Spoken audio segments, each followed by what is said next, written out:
दोस्तों नमस्कार। भारत के अंदर डिजिटल ग्रोथ के साथ साथ साइबर क्राइम के अंदर भी बहुत अभूतपूर्व वृद्धि हुई है। सन 2024 के अंदर प्रतिदिन 7,000 केस साइबर क्राइम से रिलेटेड दर्ज किए गए हैं। एक अनुमान के अनुसार लगभग 30,000 रुपए की हानि हुई है। निवेश घोटाला, ट्रेडिंग घोटाला, डिजिटल अरेस्ट घोटाला, ये सब क्या है? आज इन सब पर हम चर्चा करेंगे। चर्चा में हमारे साथ जुड़ रहे हैं अनिल कुमार जैन जी, जो कि top telecom bureaucrat, retired CEO NIXI, retired chief general manager BSNL और बहुत सी इंटरनेशनल चेयर्स के साथ जुड़ चुके हैं। बस स्वागत है अनिल कुमार जैन जी। सबसे पहले हमारे दर्शकों को ये बताइए कि साइबर क्राइम होता क्या है?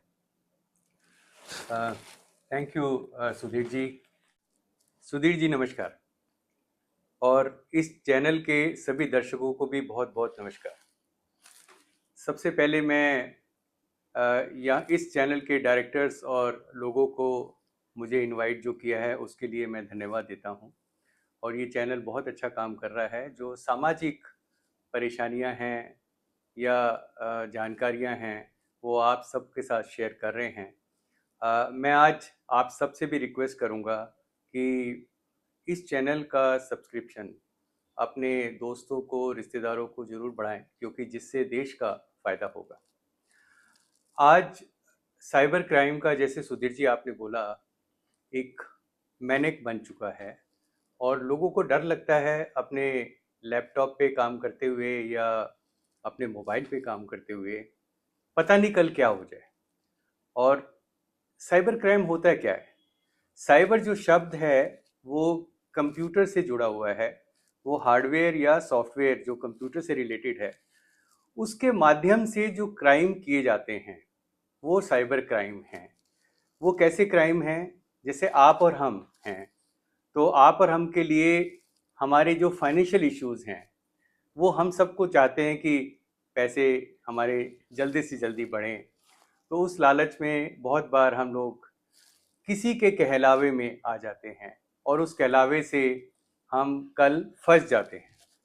इसी तरह बहुत जगह ऐसा होता है कि जब किसी लोग लोन देने के लिए आपके पास आते हैं कि आप लोन ले लीजिए, बहुत कम रेट है, लोग पैसों के माध्यम से लोन ले लेते हैं। और बहुत बार ये देखा गया है कि उस लोन के बाद लोगों को परेशान किया जाता है, प्रातीड़ किया जाता है। और ऐसा भी देखा है कि उसके अंदर हमारी महिलाओं को और बच्चों को भी शामिल करके उनका सेक्सुअल ऑफेंड भी किया जाता है। बहुत सारे केसेस रिपोर्ट में आए हैं पिछले सालों में, जहां पर पूरी फैमिली ने सुसाइड किया है या इवन लेडीज ने अपनी सुसाइड किया है, क्योंकि वो समाज के अंदर अपने मुंह दिखाने लायक नहीं रहते। ये है आज जो आप और हमारे बीच में है। पर साइबर क्राइम एक दूसरा लेवल भी है, जो है नेशनल और इंटरनेशनल लेवल। नेशनल और इंटरनेशनल लेवल का मैं थोड़ा सा एक साझा आपसे करना चाहूँगा।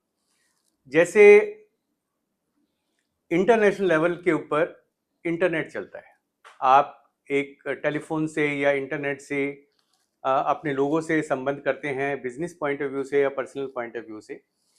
अगर किसी ने साइबर फ्रॉड किया किसी कंपनी के साथ, तो वो पूरी पूरी कंपनी का कम्युनिकेशन थोड़ी देर के लिए रोक देंगे। और वो कंपनी का जब कम्युनिकेशन रुक जाता है तो करोड़ों रुपए का नुकसान उस कंपनी को भी होता है, उसकी इमेज खराब होती है और जो उनके उपभोक्ता हैं उनको परेशानी होती है। थोड़े दिन पहले आपको एक खबर सुनी होगी कि गल्फ के अंदर जो ऑयल जाता है, जो गल्फ से ऑयल जाता है पूरी और कंट्रीज के अंदर, वो पूरे ऑयल का जब फ्लो है वो कंप्यूटर से संचालित होता है। इसी तरह जो साइबर क्राइम हुआ तो उन्होंने वो पूरा का पूरा सिस्टम अपने पास हाईजैक कर लिया।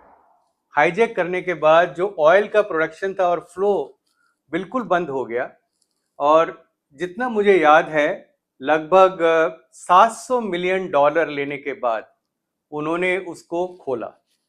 ये इंटरनेशनल लेवल पे है, शायद आप और हम इससे इम्पैक्ट नहीं करते, पर तो साइबर क्राइम जैसा आपसे मैंने बात करी, ये हर एक आदमी को इम्पैक्ट कर रहा है। जैसे सुधीर जी ने बोला कि जब हमारे को एक सहूलियत मिलती है, आज कंप्यूटर की सहूलियत मिली, इंटरनेट की सहूलियत मिली, और आज शायद हमारा पूरा जीवन मोबाइल के ऐप के ऊपर है। हम खाना चाहिए तो मोबाइल ऐप पे डालते हैं, अगर हमारे को एक व्हीकल बुक करानी है तो मोबाइल ऐप पे जाते हैं, हमारे को हॉस्पिटल में बुकिंग चाहिए तो हम मोबाइल ऐप पे जाते हैं। जब हमारा जीवन इतना ज़्यादा निर्धारित हो रहा है मोबाइल ऐप से, तो डेफिनेटली इस सुविधा के साथ साथ नेगेटिव एस्पेक्ट भी जनरेट हो रहे हैं, जिसे हम साइबर क्राइम कहते हैं। इसके बारे में हम और डिटेल में चर्चा करेंगे और आपके सवालों का जवाब भी देंगे। अनिल जी, आपने बहुत विस्तार से साइबर क्राइम के बारे में बताया। अब हमारे दर्शकों को ये बताइए कि पब्लिक को क्या सावधानियां बरतनी चाहिए और why should the public worry about these cyber crimes? Sudhir ji, बहुत ही अच्छा सवाल कि हम और आपको साइबर क्राइम से क्या लेना देना और हम क्यों परेशान रहें। तो मैं ये बोलूँगा कि आज की डेट के अंदर शायद हिंदुस्तान के अंदर 99% लोग व्हाट्सएप के ऊपर रहते हैं, और अगर हम पिछले सालों का देखें तो हमारा जो स्क्रीन टाइम है, वो स्क्रीन टाइम जब मिनटों में हुआ करता था, अब घंटों में हो गया है। और बच्चे तो शायद स्क्रीन टाइम 6 घंटे 5 घंटे के करीब इस्तेमाल करते हैं। तो मैं ये कहना चाहूँगा कि जो भी लोग आज की डेट के अंदर व्हाट्सएप पे हैं, या जीमेल पे हैं, या फेसबुक पे हैं, या इंस्टाग्राम पे हैं, वो सभी लोग साइबर क्राइम के विक्टिम हो सकते हैं। सबसे इम्पॉर्टेंट तो बात ये है। दूसरा, जैसा मैंने पहले भी बताया था कि एक हमारे अंदर एक इच्छा होती है कि आज हमारे पास 10 रुपये हैं तो हम रातों रात उसको 20 रुपये कर दें। आप ये भी देख रहे हैं कि अ, वो उम्र से कोई लेना देना नहीं है, वो बुजुर्ग हो या मिडिल एज का हो या बच्चे हों, सब अपने धन को 2 गुना 3 गुना इमीडिएटली बनाना चाहते हैं। तो उस चक्कर के अंदर बहुत बार इस कमजोरी को जो साइबर क्राइम करते हैं लोग, वो इस कमजोरी को समझते हैं और इसको फ़ायदा उठा के वो इसी तरह आपके पास इंफॉर्मेशन भेजते हैं कि आप इस लिंक के ऊपर क्लिक कीजिए तो आपको लोन मिल जाएगा, आप ये इंफॉर्मेशन दे दीजिए तो आपको ये मिल जाएगा। तीसरा, ये भी देखा गया है कि जो साइबर क्राइम वाले हैं, स्पेशली हिंदुस्तान में, लेडीज के ऊपर और बच्चों के ऊपर बहुत ज़्यादा फोकस कर रहे हैं। वो क्यों कर रहे हैं कि हमारे समाज के अंदर ज़्यादातर लेडीज होम वर्कर हैं, होम मेड हैं या हाउस वाइफ हैं, तो उनको दुनिया के बारे में बहुत ज़्यादा नहीं मालूम होता, उनको कंप्यूटर नॉलेज भी ज़्यादा नॉलेज नहीं होती है, तो इसलिए वो उनको अटैक कर लेते हैं। दूसरा, बच्चे अटैक हो रहे हैं। बच्चे कैसे अटैक हो रहे हैं कि बच्चे आजकल बहुत सारा टाइम फेसबुक के ऊपर और व्हाट्सएप के ऊपर लगाते हैं, तो दूसरे लोग उनके फ्रेंड सर्कल में आ जाते हैं। आपने देखा होगा फेसबुक के अंदर तो ऐसे आपके दोस्त बन जाते हैं जिनको शायद आप कभी जानते भी नहीं हैं, क्योंकि वो फ्रेंड का फ्रेंड का फ्रेंड एक नेटवर्क इतना बड़ा बन जाता है, और उसके बाद जब वो क्लोज हो जाते हैं तो फिर वो आपको किसी भी चीज़ के अंदर फंसाते हैं। तो हमने ये देखा कि सिचुएशन कभी भी किसी के साथ भी ऐसी आ सकती है कि जिसके अंदर वो साइबर क्राइम का विक्टिम बन सकता है। इसलिए बहुत इम्पॉर्टेंट है कि हर एक नागरिक को, हर एक प्रोफेशनल को, हर एज के सिटीजन को साइबर की नॉलेज होनी चाहिए। साइबर क्राइम कैसे होता है, साइबर क्राइम से कैसे बचा जाए और हमें क्या सावधानियां उसमें बरतनी चाहिए। अब सुधीर जी, आपने ये भी पूछा कि साइबर क्राइम से बचने के लिए हमें कौन कौन सी सावधानियां बरतनी चाहिए, तो हम उसके ऊपर थोड़ा सा ध्यान देंगे। सबसे पहले तो जो आपका पासवर्ड है, व्हाट्सएप का पासवर्ड है, आपके ईमेल का पासवर्ड है, या किसी भी सोशल ऐप का पासवर्ड है, उसको आप जितना कॉम्प्लेक्स बना सकते हैं उतना उस पासवर्ड को कॉम्प्लेक्स बनाइए। अगर आपको लिखना है तो कहीं लिख लीजिए, उसको यूज़ कीजिए। सिंपल पासवर्ड को क्रैक करना आज की डेट में किसी के लिए भी इजी होता है।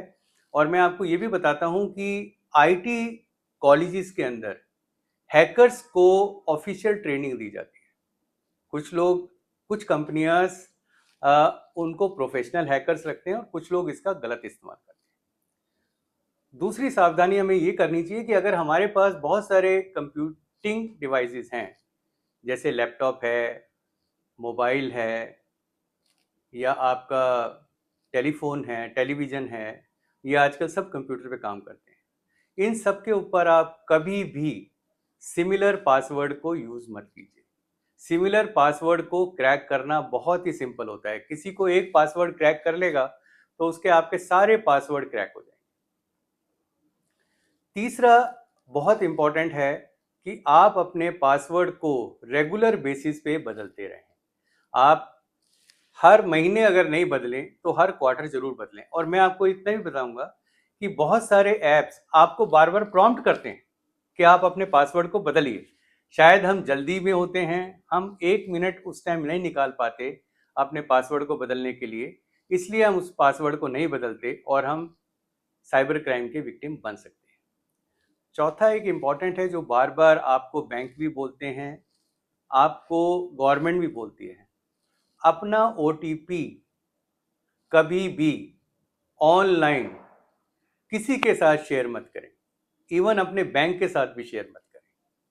ये बहुत सीक्रेट इंफॉर्मेशन होती है और वो इंफॉर्मेशन सिर्फ आप ही कॉन्फिडेंशियल तरीके से डालें, वो इम्पॉर्टेंट है। चौथा जो इम्पॉर्टेंट है कि आप उन्हीं ऐप्स का इस्तेमाल करें अपने मोबाइल के ऊपर जो ऑफिशियली हो, जो वेल नोन हो ऐप हो, जैसे यूपीआई, जैसे पेटीएम, जैसे भीम। इस तरह के ऐप्स को आप इस्तेमाल करेंगे तो चांसेस हैं कि इसके अंदर आपको फ्रॉड होने के चांसेस बहुत कम होंगे। आजकल बहुत सारे ऐप आते हैं जो सिमिलर ऐप्स दिखाई देते हैं और सिमिलर फैसिलिटी देने की कोशिश करते हैं, और उसी में आपकी पूरी इंफॉर्मेशन वो ले लेते हैं और उस इंफॉर्मेशन को फिर वो गलत तरीके से इस्तेमाल करते हैं।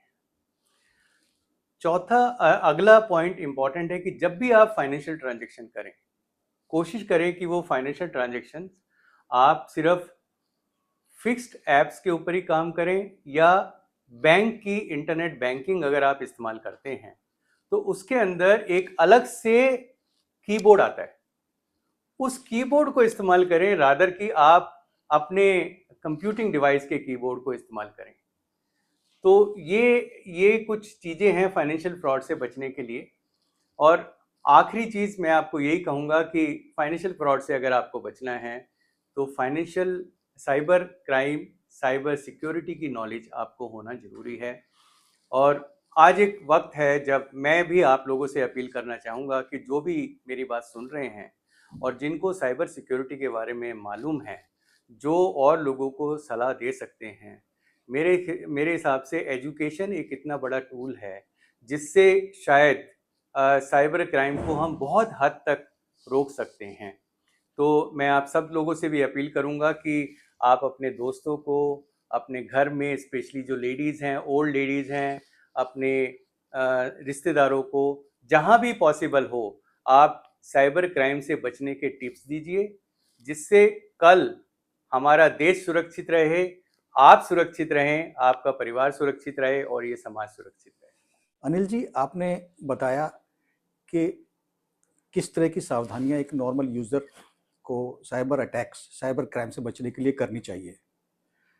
अगर इन सारी सावधानियों करने के बावजूद भी कोई साइबर अटैक, साइबर क्राइम का विक्टिम हो जाता है, तो ऐसी स्थिति में उसे क्या करना चाहिए? सुधीर जी, बहुत अच्छा सवाल, क्योंकि कितना भी पढ़ा लिखा हो, अलर्ट हो, समझदार हो, वो भी नागरिक साइबर क्राइम का विक्टिम बन सकता है।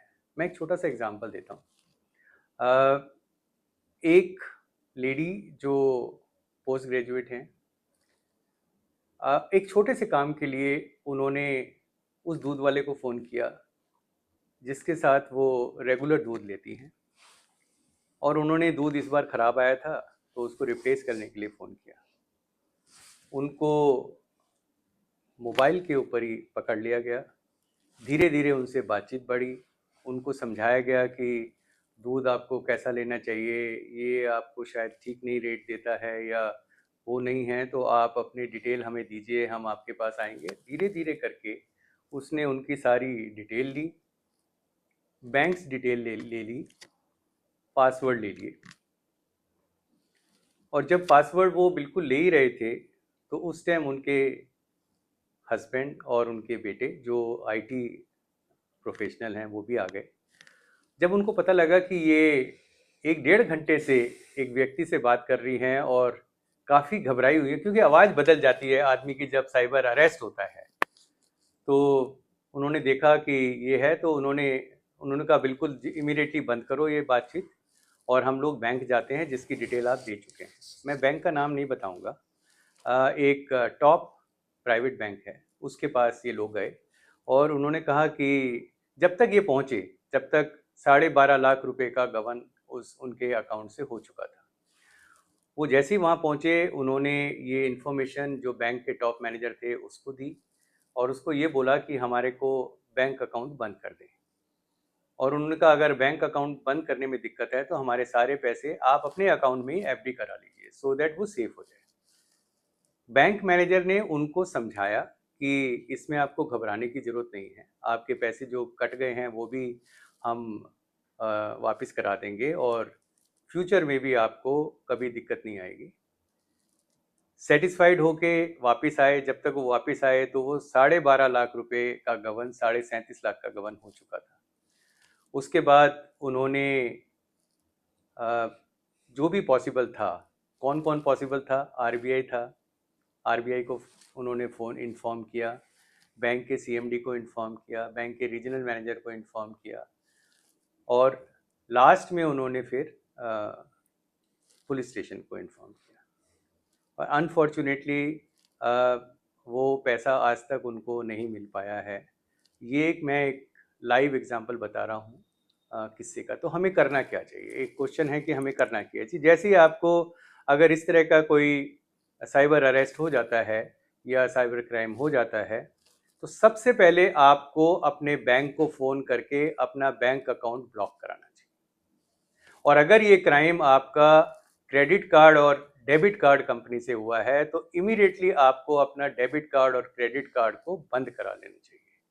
इसलिए आप अपने बैंक अकाउंट, बैंक मैनेजर का नंबर जहां कंप्लेंट रखी जाती है और डेबिट कार्ड क्रेडिट कार्ड के कंप्लेंट का नंबर जहां ब्लॉक किया जा सकता है, वो हमेशा आपके पास रेडी होना चाहिए, सो दैट आप ये वाला काम कर सकें। उससे कम से कम जो नुकसान हो चुका है उसके बाद का नुकसान बचा जा सकता है।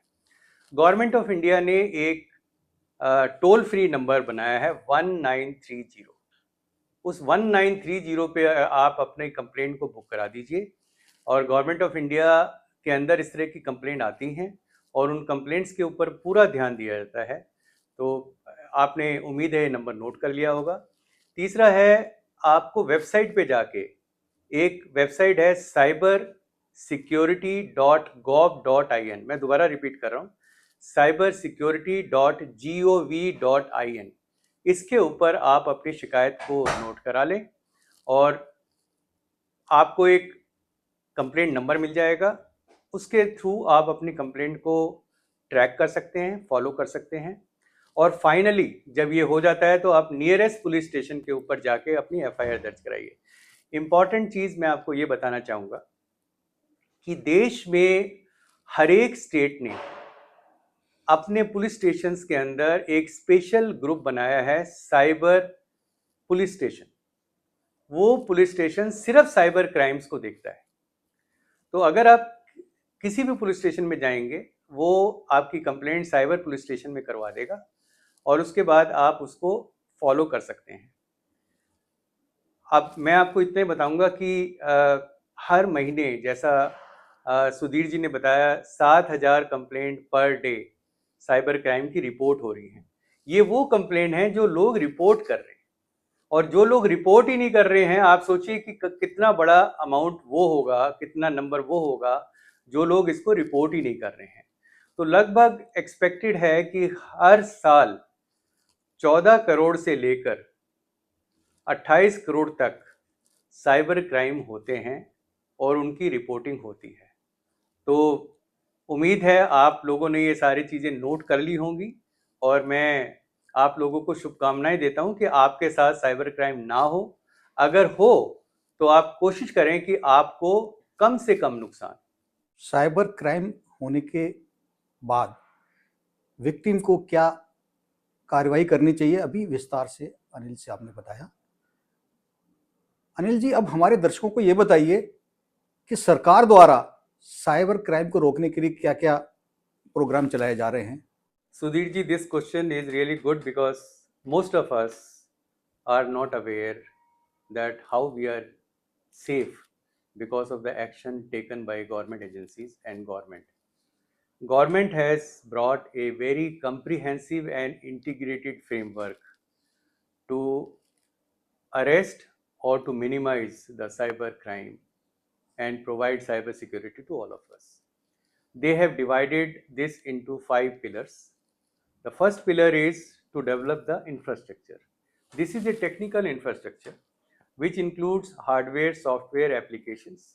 Why this infrastructure is required? Because those people who are doing cyber crimes, they are also using the latest and sophisticated equipment to create this cyber crime. Now, to keep ourselves aware and even ahead of those frauders, Government of India has to keep itself updated the technical capabilities and awareness with equipment at all the levels. The second aspect of this pillar is the coordination between state government and central government. All the state governments and central governments are in sync with each other. They are sharing information on time to time basis, even minute to minute basis, to ensure that the database of all the criminals are shared on time to time basis, and uh, they are able to catch those criminals as far as possible, as early as possible. Third is to train the people, train the officers at central level, trained the officers at the state level. And Government of India, to my understanding, has already trained more than 2 lakh people who are now technical expert in handling these crimes.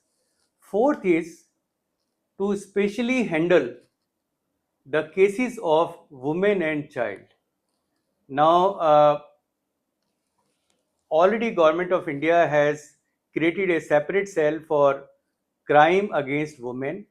They have collected information about those people who are sexual offender in the last 10-15 years, and these are the people who are getting attracted to handle the cyber crimes, and those details including the name, telephone number, their latitude, longitude, and what kind of offense they have done. So those information is collected, and final framework is the legal framework which Government of India has already prepared to ensure that once you are able to catch a criminal who is doing this cyber crime, they should be punished properly and they should not repeat these things again. In addition to this, Government of India has created a big infrastructure which we called I4C. That infrastructure has 7 layers of different capabilities and which are operating wonderfully. Let me tell you that Government of India in the last 5 years has already recovered more than 4,700 crore and given to around 15 lakh people who were victims of cybercrime. Government of India has already blocked uh, around 800, more than 800 applications and more than 3,600 websites who were dealing in cyber crimes with the public. So I personally feel that Government of India is not only fully prepared, but Government of India is also taking proactive action. Now to just inform you, there is an organization which we called Interpol. Interpol used to have a international police network which share information of criminal with each other. and that is how various criminals of India who were residing outside, we are able to bring them. Similarly, some criminals who were there from other countries, we are arresting and handing over to other countries. So right now for cybercrime, Government of India is coordinating with Interpol. CBI is active in this. We have already in touch with organizations like SCO, United Nations, and BRIC to ensure that at international level the cybercrime can be stopped, because cybercrime don't have any boundaries. So it is boundaryless crime system which is there. So we are able to see that criminal wherever they go, we should be able to arrest. Uh, the hub of cybercrime which are reported to us till date is China, Philippines, Cambodia, Brazil. But these are not the only countries which are there, but there are several other places where it is happening.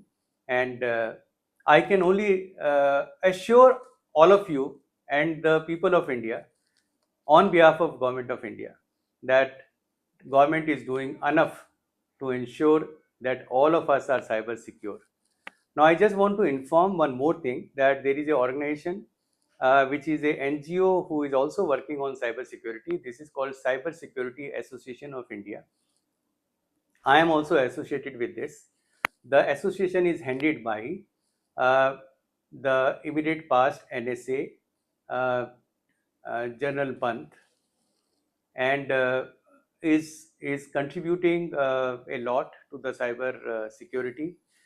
In this current Independence Day address, Prime Minister has also stressed upon the awareness of cyber security to the people and building the capacity of India to tackle this. You can also become member of CSAI. You just have to go to nsa.in, a website, ncsai.in, and become a member and start contributing. That is what initially I said. All of us should be able to do that. Let me inform you that Government of India, just to protect women and child, is now creating 5,000 cyber commandos who will be able to go to places to see that women's, even if they become victim, they should not be penalized, and the criminals should be arrested fast. And these commandos will be really cyber dosts to all of us.